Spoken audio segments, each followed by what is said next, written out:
Hi, I'm Tim. Welcome to Lesson 5. In this lesson, we'll learn about the black keys and how they're used to play music in different key signatures. Then we'll talk about arpeggios, a new way to play chords. So, let's get started.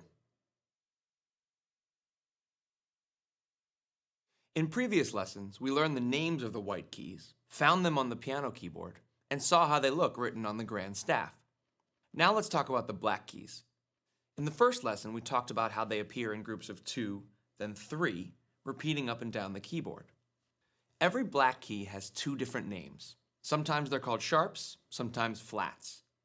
This black key is directly above an A, so it's called an A sharp. It's also directly below a B, so it can also be called a B flat. So this one black key can be called either A sharp or B flat. Let's look at another one. This note is directly above a C, so we can call it C sharp.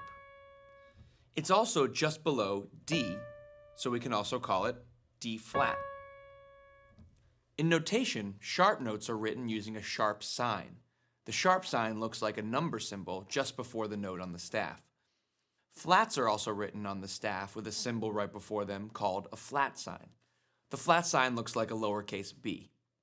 We call a black key by its sharp or flat name depending on the key of the song. We'll talk about keys and key signatures later in the lesson. Now let's talk about the distance between keys on the piano.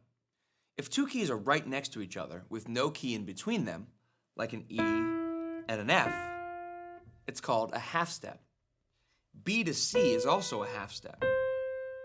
Even F to F sharp is a half step because the keys are right next to each other. There are actually 12 half steps between C and C.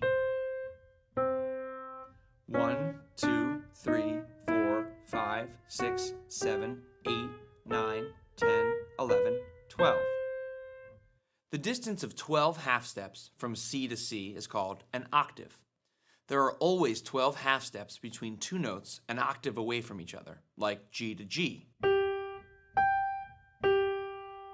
1, 2, 3, 4, 5, 6, 7, 8, 9, 10, 11, 12. So just remember, whenever you have 2 notes right next to each other, it's called a half step. Now, if you put 2 half steps together, it's called a whole step, like this. C to C sharp is a half step. C sharp to D is a half step. So the distance from C to D is called a whole step. Another whole step is F sharp to G sharp. F sharp to G is a half step. G to G sharp is a half step. So the distance from F sharp to G sharp is a whole step.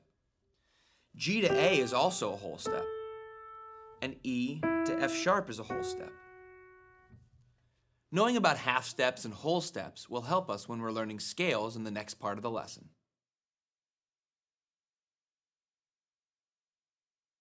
If we play all the white keys in the octave from C to C, like this,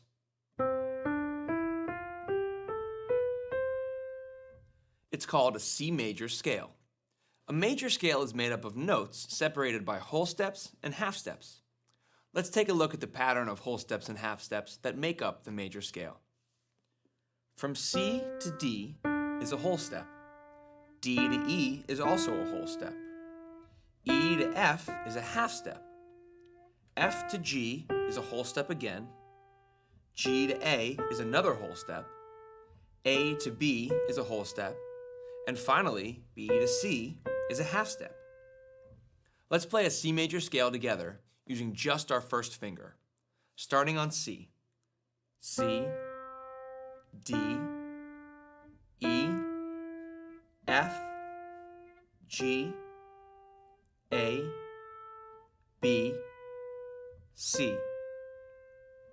This pattern of 2 whole steps, 1 half step, 3 whole steps, and 1 half step will allow us to create a major scale starting with any note on the piano. Let's try it starting on G, remembering the pattern whole, whole, half, whole, whole, whole, half. Starting on G, 1 whole step up is A, a whole step from A is B, a half step from B is C, A whole step from C is D. A whole step from D is E. A whole step from E is F sharp. And then finally, a half step from F sharp is G. Now let's play a G major scale together. G, A, B, C, D, E, F sharp, G. We'll learn more about scales in future lessons, but for now, you have a basic understanding of the major scale.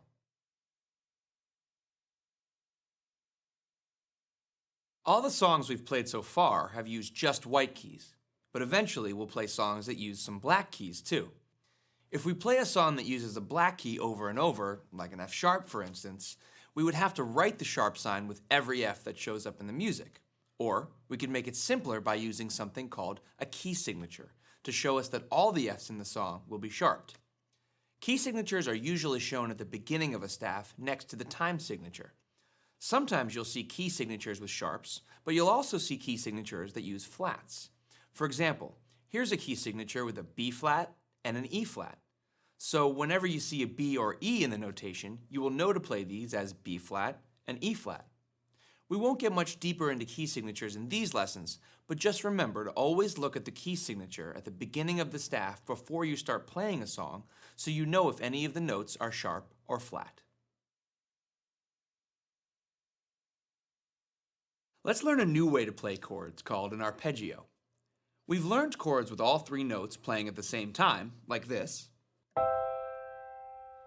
An arpeggio is nothing more than the same chord with the notes played separately, like this. Arpeggios can go up, down,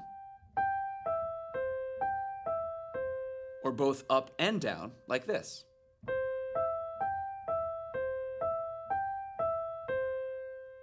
Let's play an arpeggio with our right hand on the C chord using our thumb, our third finger, then the fifth finger, then third finger again.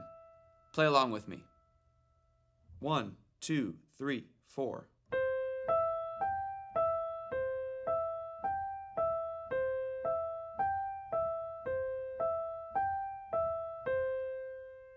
Now let's use the same arpeggio with the chords we've already learned: C, A minor, F, and G. Let's play together. 1, 2, 3, 4. C, C, A minor, F, F, F, G. Again. C, A minor, F,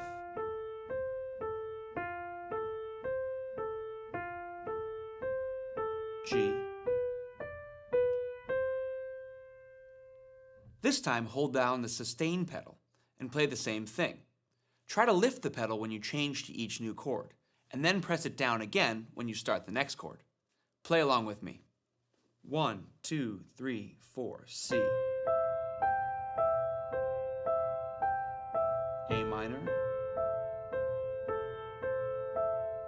F,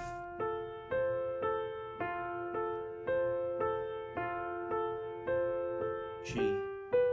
Again, C, A minor, F,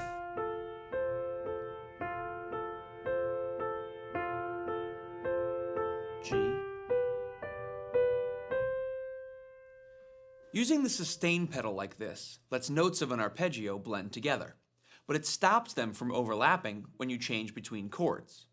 This can make your playing sound much better, and if you practice it enough, letting the sustain pedal up briefly in between chords will become second nature. We'll use this right hand part to play the song in this lesson. Once you practice these arpeggios with the music and get them sounding good, you can add a left hand part. The left hand part will start on C, then go to A, to G, to F, and then back to G. Let's play that together. 1, 2, 3, 4.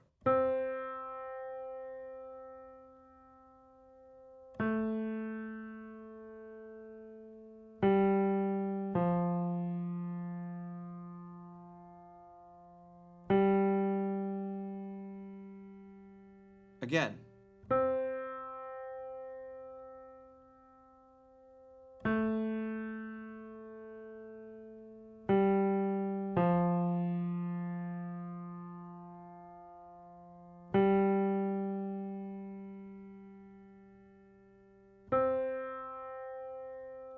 Now let's try putting both the left and right hands together.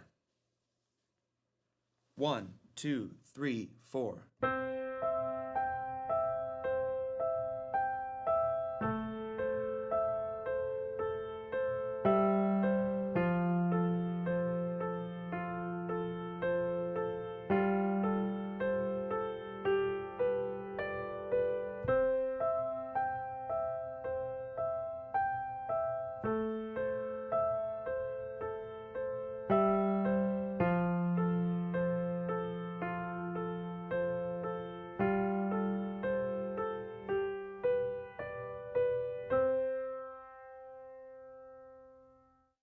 If you can't play both hands together, first make sure you're comfortable with the parts for each hand individually.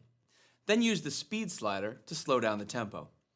You can play this part at any octave on the piano. In the Play Songs section, I start with the part at a higher octave, then move it lower later in the song. Try it in different octaves and play what you think sounds best. When you're ready, move on to the next lesson. We'll learn some more rhythms and a few new chords. Have fun!